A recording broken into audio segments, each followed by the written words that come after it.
Podcast. Com Elviro Rebouças.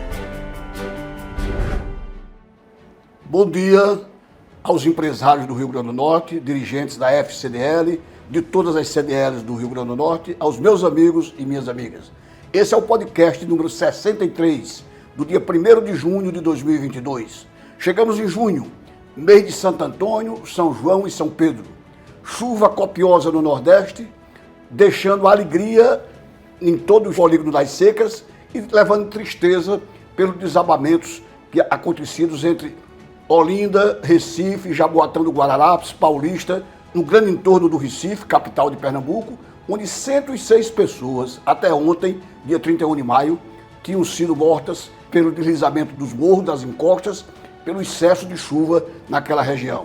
A chuva que é tão benigna para o Nordeste, para as plantações, para a fruticultura irrigada, para os rebanhos bovinos, caprinos, suínos, mas traz também aqui e acolá as incertezas de quem mora em zona de perigo, nessa zona de encostas, e em Pernambuco 106 vidas foram ceifadas com o excesso de chuvas. As notícias de economia da semana.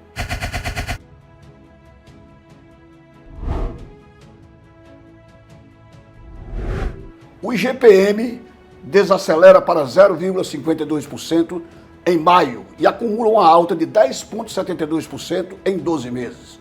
O resultado ficou em linha com o mercado esperava.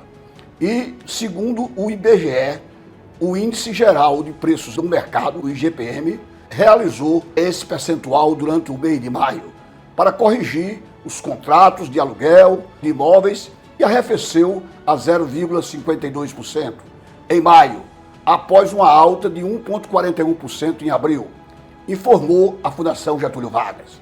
O IBGE e a Fundação Getúlio Vargas estão de acordo com relação a essa inflação. Inflação de 2 dígitos, o que é muito para um país em desenvolvimento e passando por uma pandemia da Covid-19, uma crise econômica nacional muito grande e internacional, pela elevação dos preços dos combustíveis, do gás, do querosene e das carnes animais, do azeite, do pão, da farinha, do feijão, do arroz e das hortifrutigranjeiros, a inflação acelera em todo o mundo. Mas no Brasil, estamos convivendo novamente com a inflação de 2 dígitos. A inflação acumulada em 12 meses pelo IGPM desacelerou de 14,66% para 10,72%. Também em linha com a estimativa do mercado financeiro.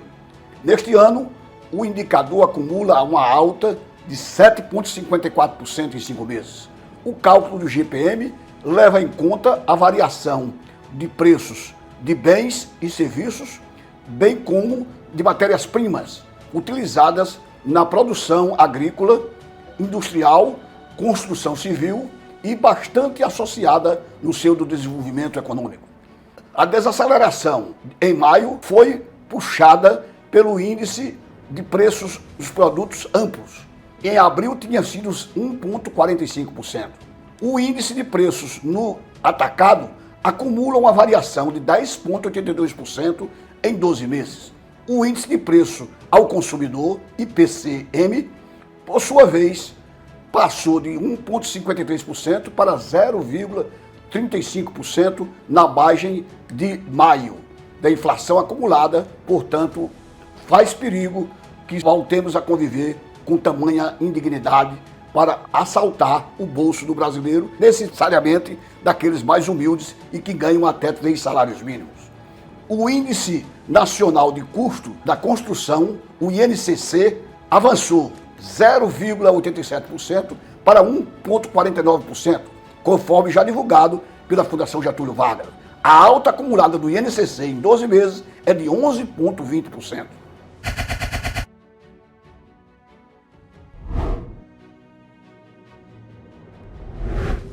O desemprego fica em 10,5% em abril, menor taxa desde fevereiro de 2016. A renda média caiu 7,9% na comparação anual, apontando dados do PNAD. O mercado de trabalho manteve a tendência de redução na taxa de desemprego em abril, puxada por um processo contínuo de geração de vagas, provavelmente influenciado pela melhora na atividade econômica e no cenário da pandemia, passando da Covid-19. Segundo o Instituto Brasileiro de Geografia e Estatística, o IBGE, esses são os dados apontados para abril. Alguns economistas já mencionavam um possível retorno do desemprego ao patamar de um dígito, ainda em 2022, após mais de 6 anos rondando acima dos 10%. No entanto, especialistas alertaram que o segundo semestre desse ano deve ser mais difícil para o mercado de trabalho. O desemprego no Brasil recuou de 11,1% no trimestre terminado em março para 10,5% no encerrado em abril, de acordo com os dados da pesquisa nacional do IBGE. Assim, o trabalhador volta a ter a perspectiva da carteira assinada, embora com a perda de salário em relação aos anos anteriores. O resultado foi o mais baixo desde fevereiro de 2016, o índice de desemprego no Brasil, quando passava 10,3% o nível de desemprego, surpreendendo, de certa forma, os analistas mais otimistas, ouvidos pelo broadcaster do jornal Estado de São Paulo, Folha de São Paulo e o Globo, os principais jornais do país. Agora é pedir a Deus que soprem bons ventos favoráveis à nossa pátria e que esse desemprego diminua mais ainda, empregando o trabalhador. Em igual período de 2021, a taxa de desemprego medida pelo PNAD continua estável, em 14,8%. Mas, entretanto, há uma perspectiva de melhoria já com o nível de abril catalisado pelo IBGE e pelo Instituto Getúlio Vargas.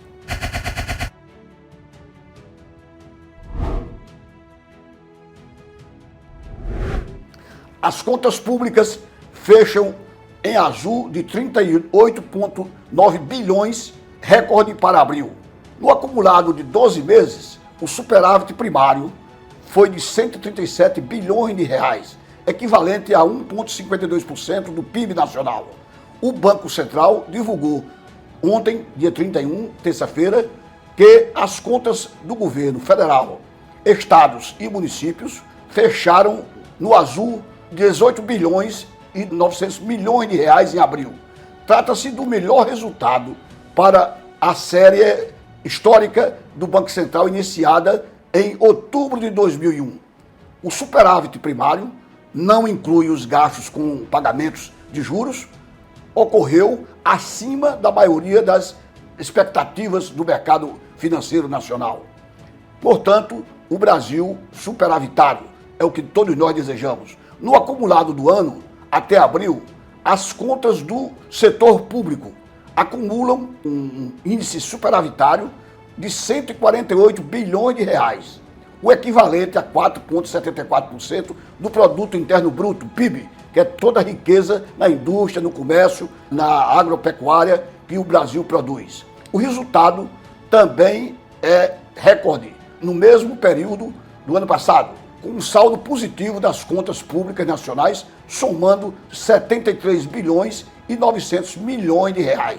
O superávit fiscal no ano até abril ocorreu na esteira do saldo positivo de 80 bilhões de reais do governo central, 2,55% sobre o PIB, os governos estaduais, estados e municípios e, portanto, dando melhores oportunidades ao Tesouro Nacional. Enquanto isso, os estados registraram um superávit de 51 bilhões de reais. Os municípios, 10 bilhões e 200 milhões de reais. As empresas estatais registraram um resultado também positivo de 6 bilhões e 100 milhões de reais. A divulgação dessas estatísticas foram feitas pelo Banco Central do Brasil em comum acordo com o IBGE, Instituto Brasileiro de Geografia e Estatística, e a Fundação Getúlio Vargas, do Rio de Janeiro.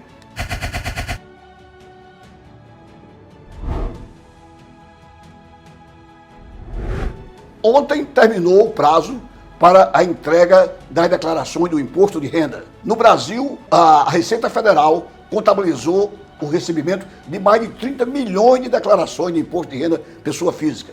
No nosso Rio Grande do Norte, 325 mil pessoas declararam à Receita Federal os rendimentos auferidos à evolução patrimonial referente ao ano calendário 2021. Portanto, 30 milhões de brasileiros cumpriram o dever de comunicar ao fisco as suas obrigações para com a Receita Federal. As restituições já começarão no mês de junho a serem feitas àqueles que têm direito a essa restituição.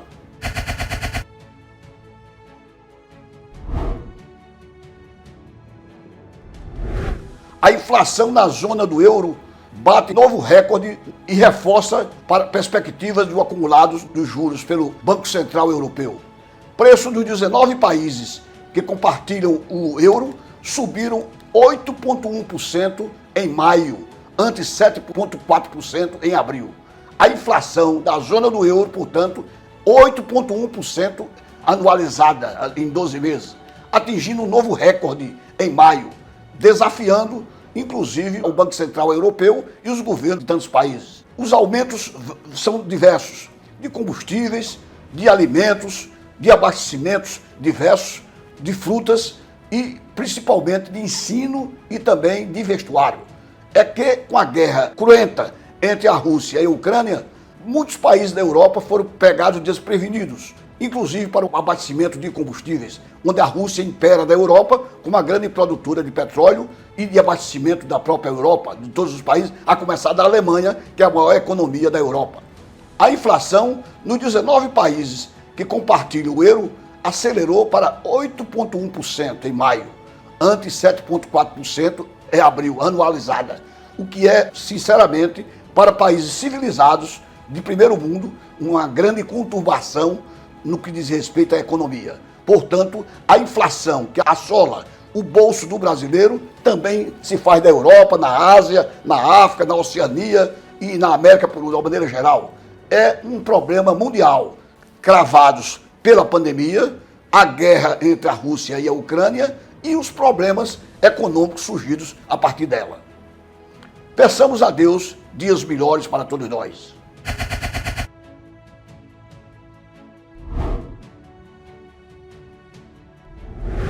A China anunciou 33 medidas para estimular a economia e o sistema econômico chinês.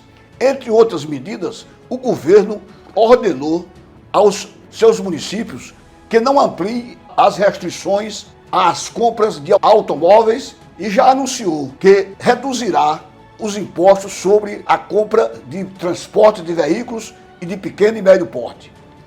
O gabinete da China anunciou nesta terça-feira, dia 31 de maio, um pacote de 33 medidas, abrangendo oxigenar a economia chinesa com seu 1 bilhão 650 milhões de moradores na China.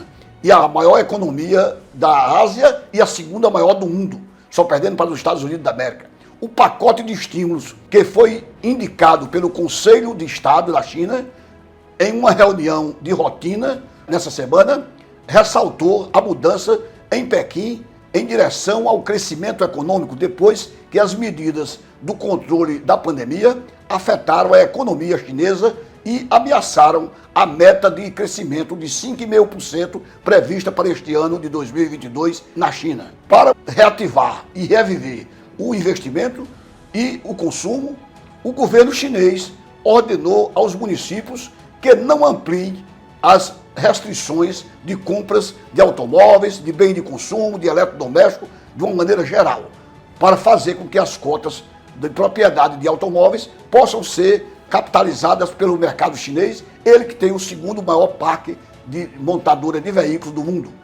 E os chineses já se arvoram como o maior produtor de automóveis, de montadoras de carros de todo o planeta.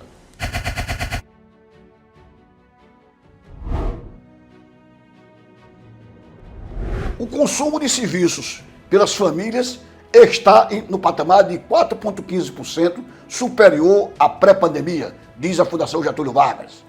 Um estudo a que eu tive acesso da Fundação Getúlio Vargas, houve um crescimento, se deu na esteira da redução das restrições ao contrato social impostas para conter a Covid-19. Passado o pico da pandemia, as contaminações pela variante Ômicron do novo coronavírus em janeiro e fevereiro, os brasileiros voltaram às compras, a gastar nos meses seguintes, março e abril, fazendo com que a recreação, bares, restaurantes, hotéis, passagens aéreas e a satisfação de cada morador fosse refeita. A demanda reprimida, após tanto tempo em patamar, aquém da expectativa, voltou a aquecer novamente no Brasil. O Produto Interno Bruto, o nosso PIB, teve um crescimento de 1,5% no primeiro trimestre, segundo a estimativa do monitor do PIB da Fundação Getúlio Vargas. E os números oficiais serão divulgados na próxima quinta-feira, portanto, dia 2 de junho, pelo Instituto Brasileiro de Geografia e Estatística, o IBGE. Após 2 meses seguidos de altas, 2% em março e 2,4% em fevereiro, na comparação com o mês imediatamente anterior, o consumo dos serviços pelas famílias brasileiras aumentou no primeiro trimestre de 2022 em um patamar de 4,15%, superior ao de fevereiro de 2020, portanto, pela pré-crise sanitária. Os dados são também do monitor do PIB da FGV.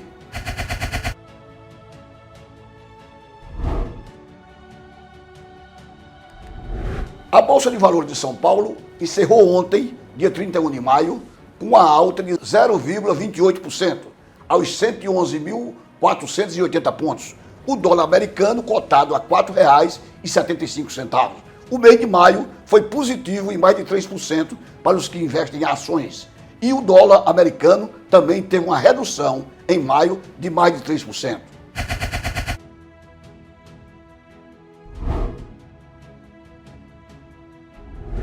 Esperemos que agora, no mês de junho, é um mês tradicionalmente nordestino, com as festas juninas, possamos aquecer mais ainda a economia brasileira e a da nossa região. Que São João, São Pedro e Santo Antônio mandem ventos bons e prosperidade para o Nordeste e para o Brasil. Bom dia, muito obrigado e até o próximo programa.